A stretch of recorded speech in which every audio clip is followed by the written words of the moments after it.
अस्सलाम वालेकुम दोस्तों, कैसे हैं आप। मैं हूं अदनान हुसैन। आप देख रहे हैं मेरा यूट्यूब और फेसबुक चैनल। इस वीडियो में हम बात करने वाले हैं, गुज़िश्ता दिनों पाकिस्तान ने अफगान तालिबान को मुंह तोड़ जवाब दिया। बाकायदा ये खबरें आई कि अफगानिस्तान के अंदर घुसकर हमारी पाक फौज ने स्ट्राइक किया है। वहां पर तहरीके तालिबान पाकिस्तान की जो पनाहगाहें थी उनको निशाना बनाया गया और उसके बाद DGISI पहुंचे थे ताजिकिस्तान। ताजिकिस्तान इसलिए अहम है कि खित्ते में पाकिस्तान, ताजिकिस्तान, चाइना, इनके मफादात यकसा है। सी पैक का जो मंसूबा चल रहा है, गेम चेंजर मंसूबा उसको कहा जाता है। DGISI इस सारे तनाव में जो अफगान तालिबान के साथ हुआ उसमें ताजिकिस्तान गए थे। वहां पर DGISI को जाने की क्या जरूरत पेश आई और तालिबान को, खास तौर पे अफगान तालिबान को, इस मीटिंग के बाद जो ये दौरा था, बाकायदा उन्होंने प्रेसिडेंट ताजिकिस्तान के साथ मुलाकात की थी, क्या मैसेज दिया गया, हम पूछेंगे। हमारे साथ जियाउर रहमान साहब हैं, एक्सटेंसिवली कवर करते हैं तालिबान के हवाले से, अफगानिस्तान के हवाले से और ये जो सारे मामलात हैं इनके हवाले से बाखबर सहाफी हैं। जिया भाई, बहुत शुक्रिया आपका कि आपने वक्त दिया। जिया भाई, पहला मेरा सवाल होगा कि जो DGISI का दौरा था ताजिकिस्तान का, इस कॉन्टेक्स्ट में क्या उसकी अहमियत थी और DGISI ने ताजिकिस्तान से सदर से मुलाकात करके क्या गुफ्तगू की होगी। बाकायदा उसका एक प्रेस स्टेटमेंट जारी किया गया, बाकायदा उसकी एक तस्वीर जारी की गई ताजिकिस्तान के जो सदर हैं उनके साथ DGISI की। बताइए सर, इस हवाले से क्या मामला। जी बिल्कुल, इस दौरे का तो डायरेक्ट ताल्लुक अफगानिस्तान से है, क्योंकि जब से अफगानिस्तान पर तालिबान ने कब्जा किया है अगस्त 2021 से, जितनी भी नेबरिंग कंट्री है उसमें पाकिस्तान खास तौर पे और उज़्बेकिस्तान, ईरान, चाइना, रशिया और सेंट्रल एशियन कंट्रीज, इनको बड़ा कंसर्न है। सबसे बड़ा कंसर्न हमें है पाकिस्तान को, क्योंकि हम डायरेक्ट इफेक्ट हुए हैं। वो TTP जो पाकिस्तान की 2014 से जारी मुख्तलिफ ऑपरेशनों में काफ़ी कमज़ोर हो गई थी, वो तालिबान के आने के बाद दोबारा मजबूत हुई है। उसकी एक अहम वजह यह है कि तालिबान ने उनको एक तो अड्डे दिए हैं, दूसरी बात यह कि उनको वेपनरी दिए हैं जो मॉडर्न वेपन्स है, और वो पुष्पनाही भी कर रहे हैं। तो हम देखते हैं कि वायलेंस बढ़ भी रहा है। अगर आप स्टेटिस्टिक देखें थिंक टैंक्स की या गवर्नमेंट की अपनी, तो हम देखते हैं कि 2014 से लेकर 2018 तक वायलेंस कम होता जा रहा है और 2020-21 के बाद अचानक वायलेंस सर्ज करता है। और इस साल जो डेटा आया है उसके मुताबिक ये वायलेंस 10 साल पहले 2014 तक वायलेंस के बराबर पहुंच गया है। तो पाकिस्तान की खुद एक बड़ी फ्रस्ट्रेशन है। मेरी अपनी राय ये कि एक तो पाकिस्तान की अपनी एक अफगान पॉलिसी की एक नाकिस अफगान पॉलिसी थी, जिसके अंदर हम बड़े एक्सपेक्ट कर रहे थे कि जब अफगान तालिबान आएंगे तो वो हमारा कहना मानेंगे और TTP को कंट्रोल करेंगे। लेकिन जैसे ही वो आए, कुछ ही महीनों में हमारी जो एक्सपेक्टेशन थी वो गलत साबित हुई। बजाय कमज़ोर होने के तालिबान TTP मजबूत हुई और हम पाकिस्तान को एक बड़ा सिक्योरिटी का क्राइसिस का सामना है। जी अच्छा सर, मुझे ये बताइए कि पाकिस्तान की अब हम देख रहे हैं कि पॉलिसी तब्दील हुई है, चाहे वो अफगान तालिबान को लेकर हो, जिनको हम अपने बच्चे कहते थे। बाकायदा ISI ने उनको ट्रेन किया, फिर हमने अमेरिका के खिलाफ भी उनको इस्तेमाल किया, रूस के खिलाफ अमेरिका और हमने ISI ने मिलकर उनको इस्तेमाल किया। अब वो जो तालिबान, और 2021 में अगर आपको याद हो, जब ये अगस्त में मामला चल रहे थे और तालिबान का टेक ओवर हो रहा था, अनएक्सपेक्टेडली बहुत तेज हुआ वो जो कैप्चर था काबुल पे तालिबान का और कंधार पे जो उनकी हुकूमत कायम हुई, तो जो पाकिस्तान था उसकी एक्सपेक्टेशंस थी क्या तालिबान से, और वो एक्सपेक्टेशंस अभी पूरी क्यों नहीं हो रही। और साथ साथ ये बताइएगा कि जो तहरीके तालिबान पाकिस्तान के हवाले से पाकिस्तान की फौज की एक नई पॉलिसी हमें नजर आती है, army chief general Asim Munir की हमें पॉलिसी नई नजर आती है। क्योंकि इससे पहले हम देखते थे कि तहरीके तालिबान पाकिस्तान लिखा जाता था, अब खारजी लिखा जाता है।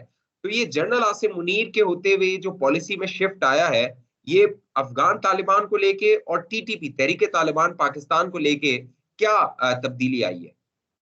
जी, मेरे ख्याल में एक चीज़ तो बड़ी ये थी कि हमारी स्टेट की जो कैलकुलेशन थी वो गलत थी। चूंकि हम ये समझ रहे थे कि हमने 20 साल इन तालिबान को पनाह दी है, सही है, और अब तो ये और जो अशरफ गनी या हामिद करज़ी गवर्नमेंट थी वो बहुत भारत नवाज थी, सही है, और ये हमारे कहना मानेंगे। इस बात में कुछ हद तक सच्चाई भी थी, वो आपकी बात मान भी लेते हैं। लेकिन जैसे ही अगस्त 2021 में तालिबान का टेक ओवर हुआ और हमारे उस वक्त के ISI के चीफ फैज़ हमीद की जो तस्वीर शो हुई सरीना होटल वाली, उससे मामला काफ़ी बिगड़ गए। तालिबान चूंकि खुद एक लगे हुए हैं एक कशमकश में कि वो अपने आप को लेजिटिमेट अफगानिस्तान के हुक्मरान साबित करना चाहते हैं, और इसके लिए आपको चाहिए होती है अफगानों की सपोर्ट। मेरे ख्याल में इस वक्त दोनों मुल्क पाकिस्तान और तालिबान दोनों एक किस्म की प्रेशर में मुब्तला है।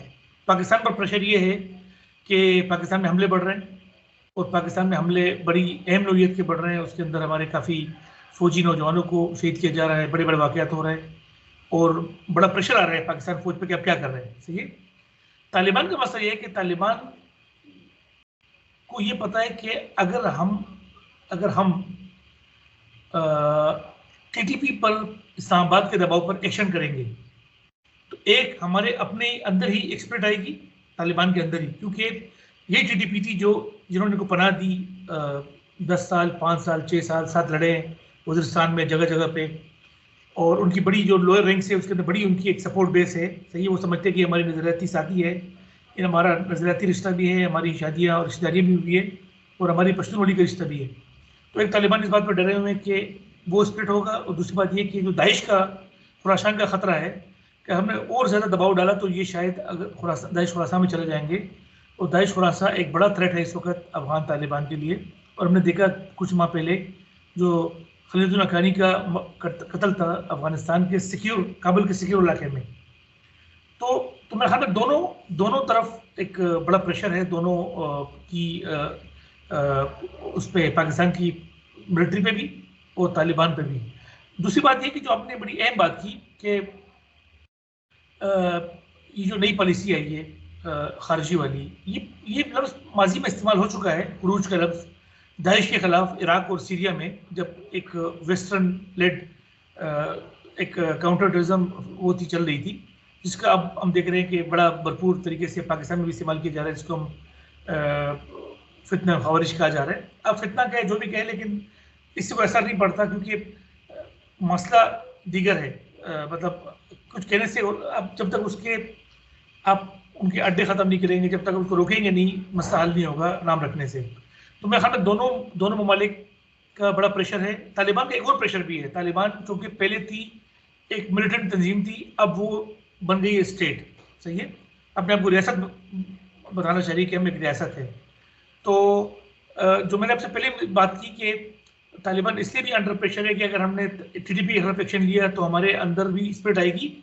उसकी एक हमें एक नज़र आया था, जो खलील हक्कानी जो इसका कुछ महीने पहले कत्ल हुआ, उसका एक इंटरव्यू आया था कुछ माह पहले एक अफगान टीवी शमशाद टीवी पे, जिसमें उसने कहा था कि एक ज़माने में 2007 में मुझे खलील हक्कानी को और जो आजकल के तालिबान के जो डिप्टी चीफ है माली खान उसको, और एक मुल्ला उमर के करीबी दोस्त थे कोई उस्मानी साहब, और कुछ और हमारे अफगान तालिबान के दोस्तों को पाकिस्तान ने पकड़ा था पाकिस्तान में, और उन्हें हैंड ओवर करे थे अमेरिका के।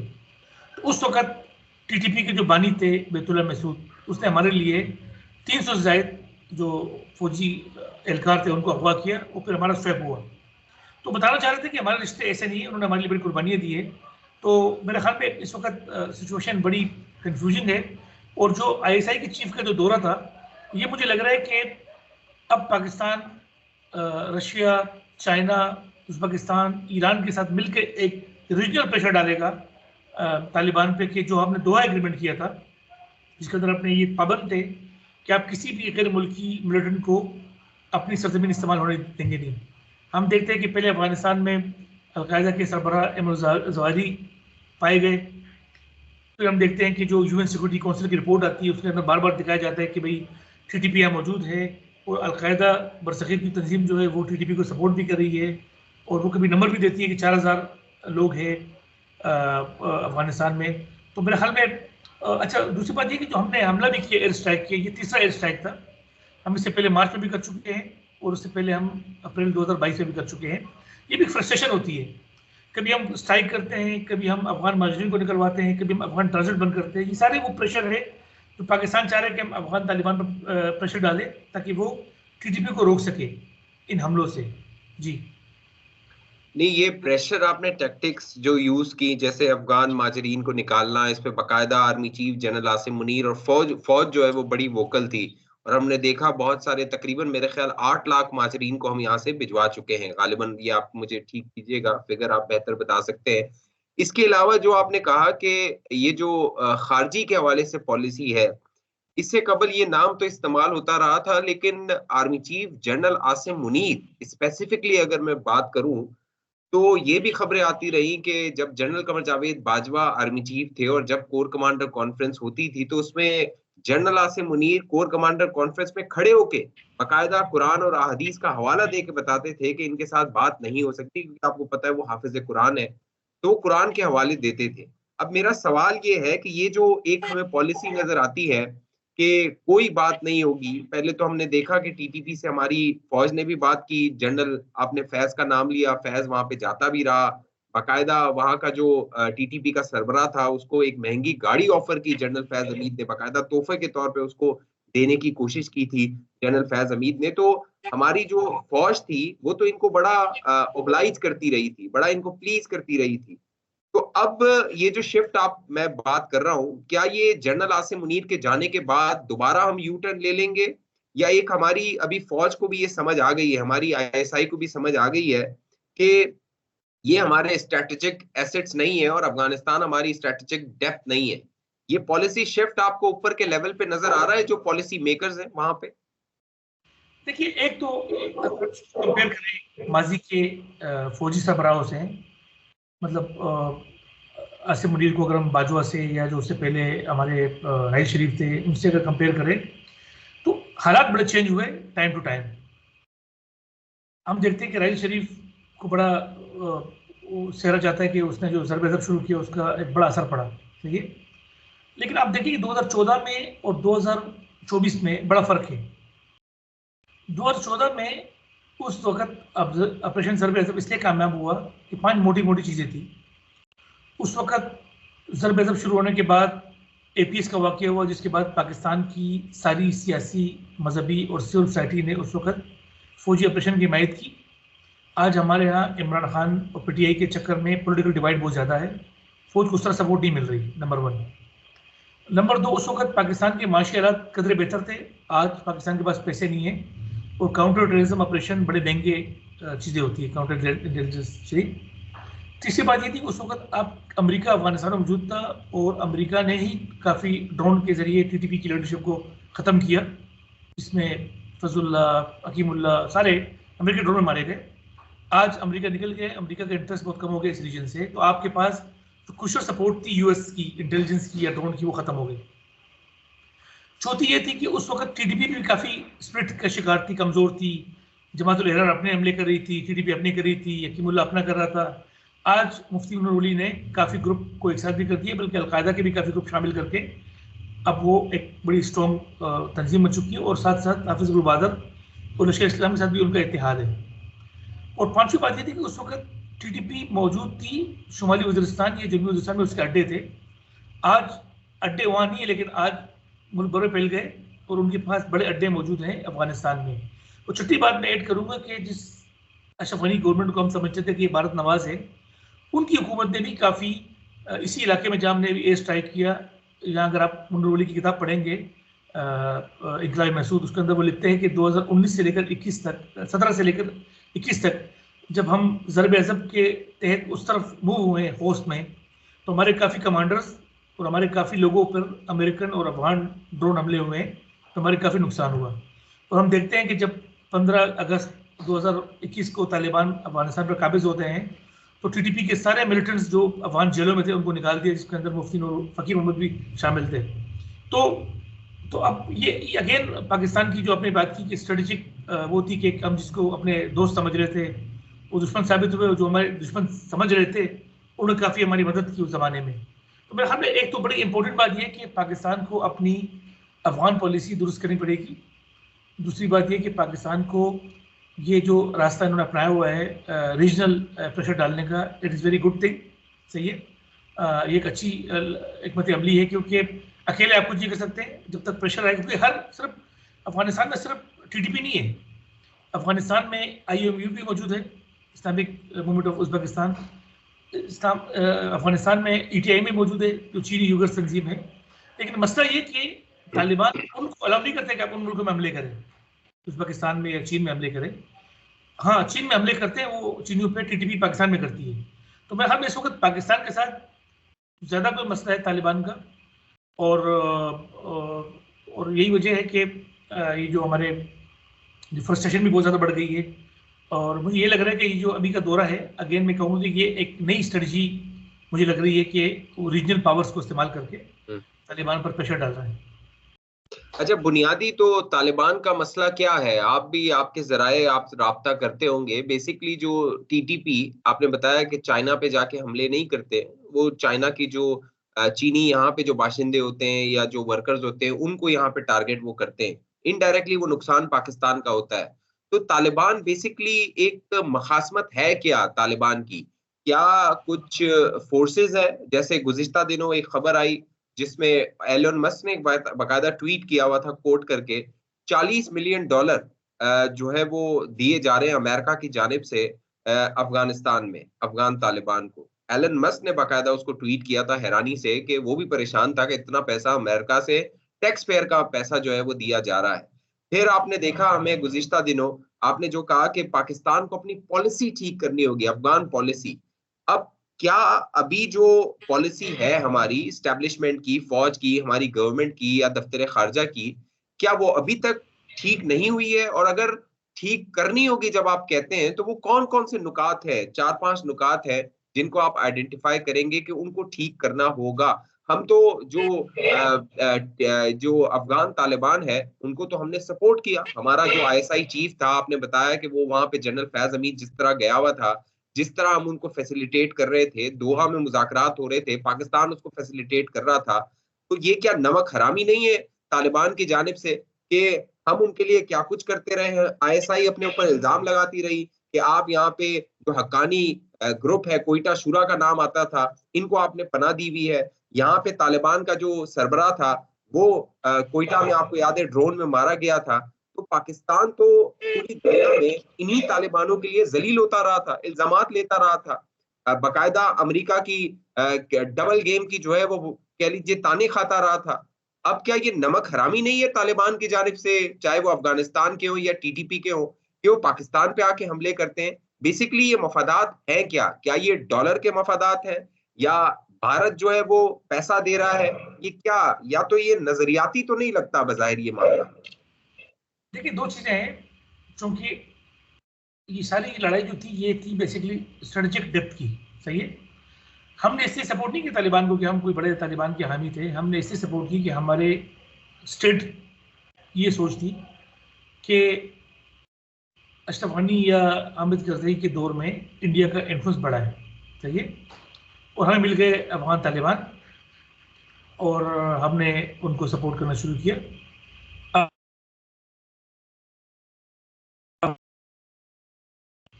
तो चूँकि अफ़गान तालिबान खुद अमेरिका से भागे हुए थे, तो उनको चाहिए थी यहाँ पर एक पनाह। तो ये बेसिकली कुछ लोगों वाला काम था। मैं आपके वो पूरे कर रहा हूँ, आप मेरे पूरे कर रहे हैं, सही है? जैसे ही अमेरिका निकल गया, तो डायनामिक्स चेंज हो गए। तो यहाँ पर नमक हलाली या नमक हरामी की बात होती है स्ट्रेटेजिक इंटरेस्ट होते हैं। तो मैंने आपसे पहले भी कहा कि हमने सपोर्ट भी किया, लेकिन हमने काफ़ी लोग इनके पकड़वाए भी, सही है? और ये जो अभी मुल्ला ब्रदर है, ये पाकिस्तान की काफ़ी जेल में रहे और ये इस वक्त सबसे बड़ा प्रोपोनेंट है अफ़गान ट्रेड को ईरान की तरफ डाइवर्ट करने का, जो डिप्टी वज़ीर आज़म भी हैं, सही है? तो मेरे ख्याल में स्ट्रेटेजिक जो पॉलिसीज़ होती है, या अमेरिका हो, पाकिस्तान हो, इंडिया हो, तालिबान हो, जो भी हो, इसके ये नहीं होते कि भाई ये कुछ लोग कुछ दो का होता है, उस दौर के उस वक्त के मरूज़ी हालात के तहत होता है। मसला नहीं तो ज़िया भाई, आप अपनी बात कंटिन्यू कीजिएगा, लेकिन मेरा सवाल ये है कि देखिए अफ़गानिस्तान में तालिबान की हुकूमत आई है, अफ़गानिस्तान को अभी डेवलप करना है, वहाँ पे इंफ्रास्ट्रक्चर बनना है, वहाँ पे पूरी इकोनॉमी एस्टेब्लिश होनी है। तो उसमें क्या तालिबान को जो हाथ पकड़ सकता है, वो कौन पकड़ सकता है? पड़ोसी ही पकड़ सकते हैं। तो तालिबान पड़ोसियों के साथ ही बिगाड़ रहे हैं, ताजिकिस्तान के साथ बिगाड़ रहे हैं, पाकिस्तान के साथ बिगाड़ रहे हैं, चाइना के साथ वो बिगाड़ रहे हैं, चाइना उसको समझा रहा है, वो समझ नहीं रहा। तो जो उसके तालिबान के अफगानिस्तान को अगर उन्होंने गवर्न करना है और लोगों को अपने साथ मिलाना है, तो क्या वहां पे ये सोच नहीं पाई जाती कि जी हम पड़ोसियों के साथ तो मामलात को अपने बेहतर करें? देखिए, वही मैं कहना चाह रहा हूँ कि जैसे ही अगस्त 2021 में लोग आए, सबसे पहले हमें अंडरस्टैंड करना होगा कि तालिबान है क्या। 3 साल हो गए अब तक, इसलिए चल रहा है कि जो हमने कहा कि एक अमेरिकी मदद मिल रही है उनको एड के नाम पे, तो बिल्कुल सही बात है।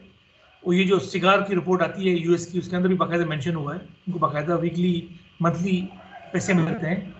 और ये अभी जो एक्सप्लॉइट कर रहे हैं, जो वेस्टर्न सपोर्ट ले रहे हैं, ये ले रहे हैं दाइश के नाम पे, कि भाई दाइश खुरासा अफगानिस्तान में मौजूद है जो वेस्ट को नुकसान पहुंचा सकता है।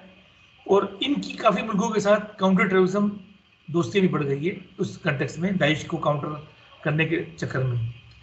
जो अब दूसरी बात की कि इनको मुल्क बनाना है और इनको नेबर्स कंट्री चाहिए, एक तो बात ये कि अफगानिस्तान में ओवरऑल जो एंटी पाकिस्तान सेंटिमेंट है वो बहुत ज़्यादा है। और जो मैंने आपसे जो जो इसमें जो जिसमें धैर्य लगी है उस सेटलमेंट बनने में, सही है। अफगानिस्तान तालिबान को ये पता है कि अगर हमें अपने आप को अफगानिस्तान का रियल हुक्मरान बनवाना है तो हमें ये सेंटिमेंट को बढ़ावा देना पड़ेगा, फिर लोग हमें सपोर्ट करेंगे। ये भी एक वजह है कि जो हम पाकिस्तान की बात नहीं मान रहे हैं। दूसरी बात ये कि तालिबान कोई पढ़े लिखे या कोई ये तो बेसिकली 20 साल से पहाड़ों के ऊपर लड़ के आए थे। इसके अंदर भी आप रैंकिंग देखें, 3 किस्म के लोग हैं। एक वो लीडरशिप है जो कतर दोहा में रही, जिन्होंने अमेरिका से बातचीत की, जो बड़े उसूली जो समझते हैं चीज़ों को, वो चाहते हैं कि पड़ोसियों से बना के रखना चाहिए इंक्लूडिंग पाकिस्तान के साथ। लेकिन आपका जो मिड लेवल और लोअर लेवल का जो आपका मिलिटेंट है, जो 20 साल पहाड़ों पे लड़ा है, वो इसलिए नहीं लड़ा है कि मुझे पुलिस अफसर बनना है या मुझे फौजी बनना है या मुझे डिप्लोमेसी करनी है या मुझे, वो कह रहे हैं मैं तो इसलिए लड़ा हूँ कि भाई मुझे इस्लाम लाना था, मुझे गर्ल्स एजुकेशन पाबंदी लगानी है, और अब अफगानिस्तान में इस्लाम लाने के बाद अब ये इस्लाम को हमें पिलाना है, उज़्बेकिस्तान में पाकिस्तान में आगे पीछे पिलाना है, सही है। तो ये तो बेसिकली एक नज़रिए और एक सोच, जिहादी सोच का नाम था। और अफगानिस्तान पकड़ने में तो सिर्फ अफगानिस्तान का हाथ नहीं था, उसके अंदर जितनी भी जो अलकायदा के साथ लिंक तंजीमें थी, जिसके अंदर टीटीपी शामिल थी, IMU शामिल थी, ETM शामिल थी, इन सब का हाथ था। तो ये बेसिकली जो majority of the Taliban militants है उनकी सोच ये है, सही है। आप देखें ना कितना बड़ा प्रेशर है अफगान तालिबान पे कि आप गर्ल्स तहरीर खोल रहे हैं। वो कह रहे हैं हम ये भी कर देंगे, वो भी कर देंगे, लेकिन उनको पता है कि अगर मैं खोलूंगा तो मेरा वो जो जिहादी है जो 20 साल लड़ा है, जो इससे नहीं लड़ा है कि वो उसको कोई पुरअमन अफगानिस्तान या कोई डेवलप अफगानिस्तान, उसको चाहिए कि भाई जो उसके नज़रिए में जो शरीयत है उसको नाफिज करूँ मैं, सही, जो उसकी सोच के मुताबिक। तो पर हमें जिहादी लैंडस्केप को पढ़ना बहुत लाजमी है। और आप देखिए दूसरा मसला फिर ये भी है कि एक बड़ा डिवीज़न हमें नज़र आता है कंदहार और खोस्त का जो कैंप है।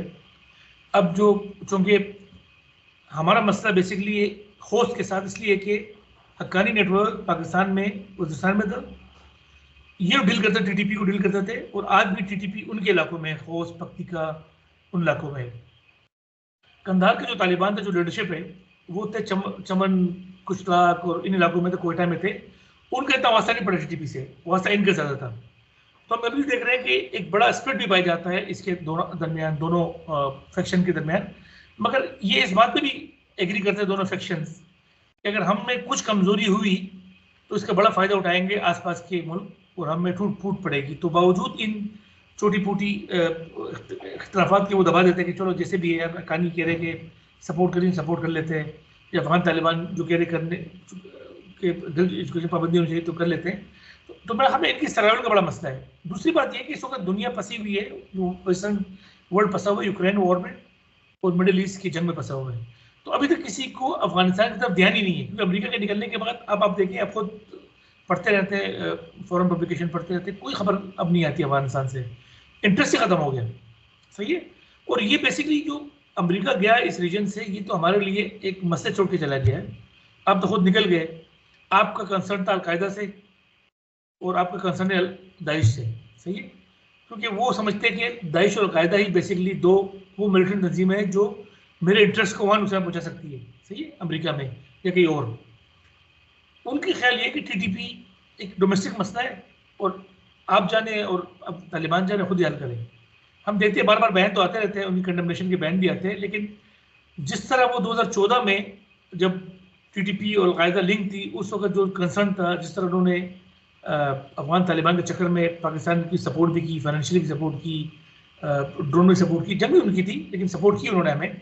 हमारी जो सिक्योरिटी फोर्सेस की जो इस्तात है वो बड़ी है उससे, सही है। हमारी इंटेलिजेंस बड़ी स्ट्रॉन्ग हुई, नुकसान बड़ा, हमारा बड़ा नुकसान हुआ, हमारे काफ़ी लोग डिस्प्लेस हुए ऑपरेशनों की वजह से, हमारे बड़े पुलिस वाले फौजी शहीद हुए, हमारा बड़ा माली नुकसान हुआ, लेकिन एक जंग थी, सही है। अब वो सिनेरियो वो नहीं रहा। तो मेरे ख्याल में इस वक्त बड़ा इंपॉर्टेंट है आज के सिनेरियो के मुताबिक, जब अमेरिका वहाँ नहीं है, मिडिल ईस्ट की जंग ईरान तक पहुँच रही है, ऐसे कंडीशन में, ऐसे सिनेरियो में, और अब फिर देखते हैं कि जो चाइना और यूएस की जो कोल्ड वार है उसका बड़ा असर पड़ रहा है हमारी रीजन पे। हम देख रहे हैं कोलेब्रेशन बढ़ रही है, टीटीपी या बीएलए की मुस्तकबिल बढ़ सकती है, सही है। वो भी उनके टारगेट्स नजरिए सेम मुख्तलिफ है, लेकिन टारगेट सेम है, पाकिस्तान की रियासत या चाइना, सही है। तो इस कंटेक्स में पाकिस्तान की रियासत को, खासतौर फौजी क़यादत को चाहिए कि वो एक नई स्ट्रेटजी डेवलप करे। First of all they should need support of all stakeholders, जिसमें सियासी पार्टियाँ शामिल है, इंक्लूडिंग पीटीआई, क्योंकि पीटीआई केपी प्रोविंस को रूल कर रही है, और मुस्तकबिल में कोई भी फौजी ऑपरेशन शुरू करने से पहले आपको वहाँ की जो नुमाइंदा हुकूमतें हैं या नुमाइंदा तंजीमें, उनकी सपोर्ट चाहिए होगी। साथ ही साथ आपको एक छोटे मफाद छोड़ के बड़े मफाद में रीजनल आपको अलायंस बनाना होगा। आप चीन से बात करें, आप ईरान से बात करें, आप उज़्बेकिस्तान से बात करें, आप रशिया से बात करें, आप यूएस से बात करें, सही, ताकि इस चीज़ को कंटेन करें कि ये जो मिलिटेंसी है ये सिर्फ रीजनल मसला नहीं है, ये सारे ग्रुप इससे बड़े एम्बोल्डन हो रहे हैं, टीटीपी है, ईटीएम है। तो ये मसला टेररिज्म का एक नहीं है, आज मेरे पास होकर आपके पास भी आएगा, नंबर 2। और नंबर 3 ये कि हमें अपनी थोड़ी सी अफगान पॉलिसी को भी थोड़ा सा मारूसी हालात और ज़मीन ख़ैर के मुताबिक देखना चाहिए। मतलब सही है, बस आप अपने बॉर्डर सील किया, बड़ा अच्छा किया आपने, सही है। मतलब ये जो माजी में अपने आप गुड और बैड तालिबान, ये हमारे अच्छे हैं, वही गुड, वही अफसर को बहादुर था, कल तक गुड था हमारा, आज बैड हो गया, सबसे बड़े हमले वही कर रहा है, सही है। तो मैं भाई हमें भी अपनी पॉलिसी चेंज करनी चाहिए कि कुछ छोटे मफादात के लिए जो मुस्तकबिल में बड़े मसले बन सकते उससे अवॉइड किया जाए। तो ये मेरे ख्याल में एक सजेशन है। अच्छा, अभी कुछ दिनों पहले जो है वो आई थिंक 2-3 दिन पहले एक प्रेस स्टेटमेंट आया टीटीपी का, जिसमें उन्होंने कहा कि अभी हम जो फौज के माली मफादात हैं, क्योंकि इससे पहले नहीं था, उनको हम नुकसान पहुंचाएंगे।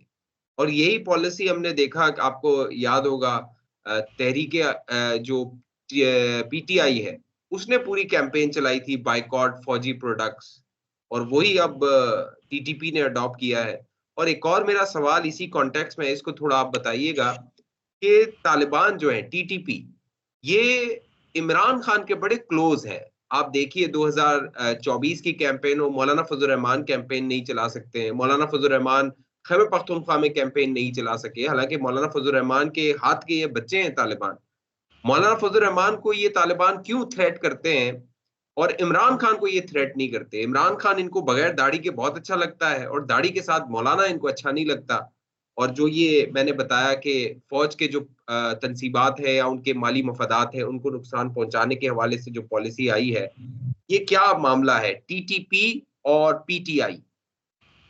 देखिए, एक तो जो आपने कहा ना फौजी तनसीबात वाली, टीटीपी की बयान दिया, हम देख रहे थे कुछ 1 से 1.5 साल पहले एक नई तंजीम उभरी थी, तहरीक जिहाद इस्लामी, जो सिर्फ टारगेट करती थी फौजी मफादात या फौजी इंस्टॉलेशन को। हमने देखा कि मेवाली एयरबेस पे हमला हुआ, उससे पहले चमन में जोब में या हाँ जोब में हमला हुआ, एक उस पर हमारी बेस पे, फौज की बेस पे। तो वो टीटीपी का ही एक विंग था जो उन्होंने बनाया हुआ था इन पर हमले करने के लिए, क्योंकि टीटीपी समझती थी कि हम अगर बड़े हमले करेंगे तो पाकिस्तान दबाव डालेगा अफगान तालिबान पे और अफगान तालिबान दबाव डालेगा हम पे।